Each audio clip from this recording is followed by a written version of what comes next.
Before we look more at the city of Babylon itself, there's a character we have to quickly introduce ourselves to. Nimrod's wife and queen, a woman known today as Semiramis. It's important we learn about her because in many respects she may be an even more important figure than her husband. Like Nimrod, it's hard to get an accurate idea of Semiramis that is untainted by legend, but the story goes something like this.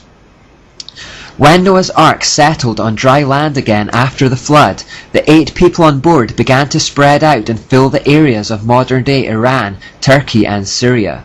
After probably another 500 to 600 years, they spread still further to Iraq.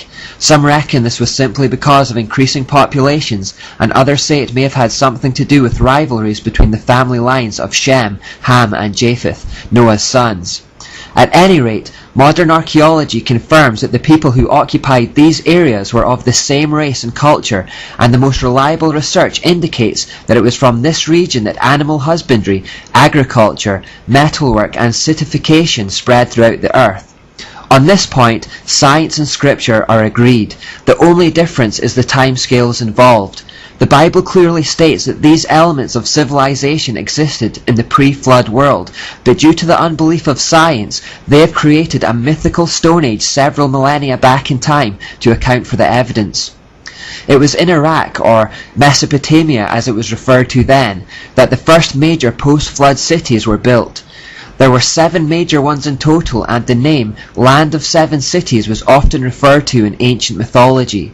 These are the 7 cities cited in the Bible as being conquered by Nimrod to establish his empire.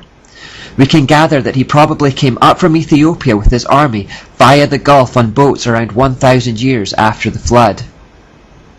It was in the middle of the conquest of the area that Nimrod apparently met Semiramis. Tradition has it that she was a brothel keeper in the city of Erech. Although we don't know for certain that they met in that brothel, we can reasonably assume that their initial meeting was in quite unsavoury and seedy circumstances. Nimrod made her his consort and his queen, but of course it wouldn't do to have a prostitute as a queen, so a story was invented that she was in fact a virgin that had sprung from the sea when Nimrod came ashore on his conquest of the area. This no doubt gave her an air of mystique and intrigue. Semiramis is actually a Greek form of her name, which was originally Samur Amat, which means gift of the sea. Semiramis rose to a position of power on the basis of her relationship with Nimrod, but as we'll see later, her influence eventually overwhelmingly obscured that of her husbands, both during their lifetimes and in the wider context of history. In appearance, she was noted for being outwardly extremely beautiful, but also for her gross immorality and licentiousness, no surprise given her professional background in the sex industry. Along with Nimrod, she helped rule the newly created empire of Babylon.